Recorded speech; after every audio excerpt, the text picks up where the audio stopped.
अस्सलाम वालेकुम दोस्तों। एएसएफ के फिज़िकल टेस्ट जारी हो रही है। 23 से 25 फरवरी तक चलते रहेंगे। काफ़ी कैंडिडेट्स रिटर्न टेस्ट के लिए क्वालिफाई कर चुके हैं, लेकिन काफ़ी दोस्तों की अभी भी फिज़िकल टेस्ट बाकी है। लेकिन मेन मसला यहाँ पर यह है कि किन कैंडिडेट्स को मैसेजेस रिसीव होंगे कि आप क्वालिफाई कर चुके, आपका रिटर्न टेस्ट कंडक्ट किया जाने वाला है, किन लोगों को शॉर्ट लिस्ट किया जाएगा और रिटर्न टेस्ट कब कंडक्ट होगा, वो कौन सी गलतियाँ हैं जिससे आपने बचना है ताकि इस पूरे प्रोसेस में आपकी मेहनत ज़ाया ना हो। और रिटर्न टेस्ट की प्रेपरेशन कहाँ से करनी, कंप्लीट आज की इस वीडियो में डिस्कशन करेंगे। लेकिन उससे पहले अगर आपने अभी तक हमारा चैनल सब्सक्राइब नहीं किया तो जल्दी से कीजिए ताकि आपको पाकिस्तान में गवर्नमेंट जॉब्स के रिलेटेड इस चैनल पर अपडेट्स मिलते रहे। दोस्तों, इस पूरे प्रोसेस को कवर करने के लिए सबसे पहले हमें फिज़िकल से स्टार्ट लेना पड़ेगा। लेकिन उससे पहले मैं आपको बता दूं कि अगर आप डिसअपॉइंटमेंट से बचना चाहते हैं, आप चाहते हैं कि आपको आखिर में फ़ाइनल में मायूसी ना हो, रिजेक्शन का सामना ना करना पड़े, तो हमने आपके लिए ग्रुप बनाए जहां आपको कंप्लीट प्रिपरेशन करवाई जाएगी।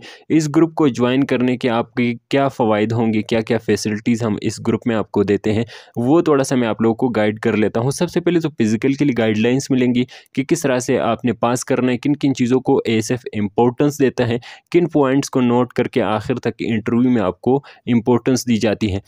अच्छा, इसके बाद बात आती है रिटर्न टेस्ट की। रिटर्न टेस्ट हमारे लिए मेन चीज़ है, इसी के बाद से आपकी सिलेक्शन का जो अमल है वो स्टार्ट होता है। रिटर्न टेस्ट का जो हमारा प्रेपरेशन है वो तकरीबन 80% एक्सपेक्टेड है। मैं अपनी हर वीडियो में कहता हूँ।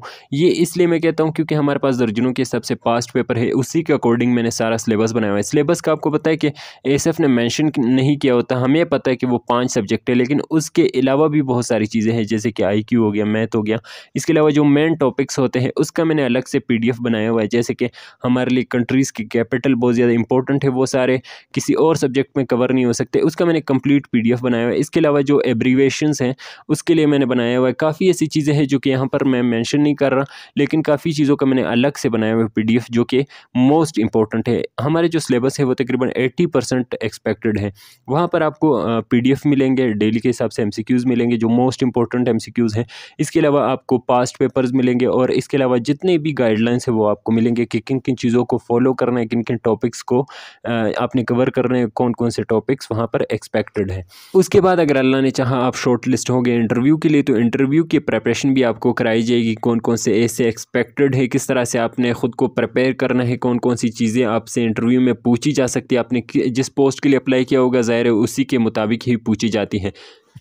इसके अलावा भी काफ़ी चीज़ें मैंने अपने ग्रुप में कवर की हुई जो आपके लिए बहुत ज़्यादा इंपॉर्टेंट है, लेकिन वीडियो काफ़ी ज़्यादा लंबा हो जाएगा। तो आप लोगों के सवालात की तरफ आते हैं। सबसे पहले तो फिज़िकल के हवाले से आपने बस अपनी CNIC ओरिजिनल और इसके अलावा स्लिप लेके जाना है। आपका रनिंग होगा 10 मार्क से, आपने मिनिमम 8 मार्क तो लेने ही है। आगे मैं आपको बताऊँगा कि पुशअप्स के 5 हैं और सिटअप्स के 5 मार्क्स हैं, यानी मिनिमम आपने 16 लेने, अगर 15 लिए तो फिर आप फेल हैं, नहीं तो आप पास हो जाएंगे। अब एक दोस्त आज मुझे कॉन्टैक्ट करता है और बताता है कि सर मैं पास हो गया।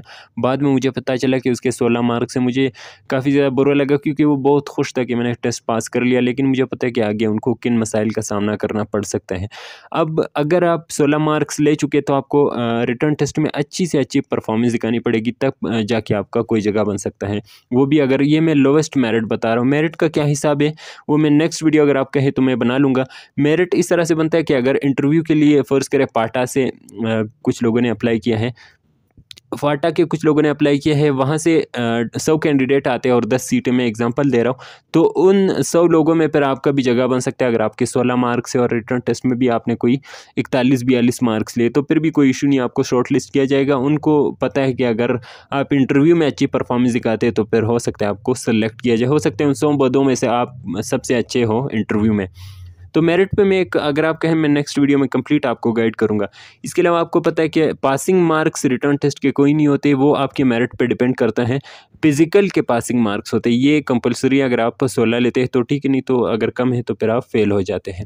इसके बाद इंटरव्यू है। इंटरव्यू में फिर आपको पता है कि रिटर्न टेस्ट की परफॉर्मेंस आपको नहीं बताई जाती, ना आपका रिजल्ट अपलोड किया जाता है। कहने का मतलब ये कि अगर आप 16 मार्क्स ले लेते हैं तो आपको परेशान होने की ज़रूरत नहीं, आप पास हैं, आपको रिटर्न टेस्ट का एक मौका ज़रूर दिया जाएगा। अगर आप उसमें भी पास हो जाते हैं, अच्छी परफॉर्मेंस दिखाते हैं, इंटरव्यू के लिए बुलाते हैं, तो फिर मैं कहता हूँ कि इंशाल्लाह अगर आप ये भी कर लेते तो फिर आपको इंशाल्लाह सिलेक्शन के भी आपके चांसेस है। आपने इस चीज़ से परेशान नहीं होना। इसके अलावा आपने कहा कि रिटर्न टेस्ट कब होगा। रिटर्न टेस्ट अब 25 तक टेस्ट चलते रहेंगे। इस साल थोड़ा सा इस प्रोसेस को तेज़ किया गया है। वैसे पिछले साल 2 महीने का गैप होता था, लेकिन हो सकता है इंशाल्लाह रमज़ान में आप लोग के टेस्ट कंडक्ट किए जाएँ, रमज़ान के एंड तक।